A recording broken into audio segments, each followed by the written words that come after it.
ఆలేరుకు వచ్చి ఆలేరు నుండి బచ్చన్నపేట వచ్చి అక్కడి నుండి సదాశివపేటకి వచ్చాము. ఇక్కడ గో ర్యాంచ్ రిసార్ట్స్ కి వచ్చాము. సో లాస్ట్ టైమే రావాల్సింది ఒక కిటీ పార్టీ గురించి, అప్పుడు మేము మిస్ అయ్యాము. కాబట్టి మా గ్యాంగ్ అందరిని తీసుకుని వచ్చేసాం.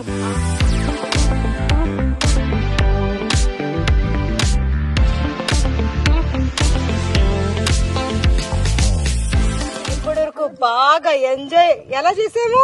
చాలా బాగా చేసాము. గోరాంచ్ కి వచ్చి నిజంగా చాలా ఇక్కడ not only sandal, all fruits ఉన్నాయి అండ్ చాలా అద్భుతంగా ఉంది. అందరు పిల్లలు బాగా ఎంజాయ్ చేశారు. చాలా బాగా ఎంజాయ్ చేశారు. ఊటీ కొడైకెనాల్ కి వెళ్లాల్సిన పని లేదండి. ఇక్కడికి వస్తే ఊటీ కొడైకెనాల్ కంటే కూడా చాలా బాగుంది. ఫుడ్ కూడా చాలా బాగుంది.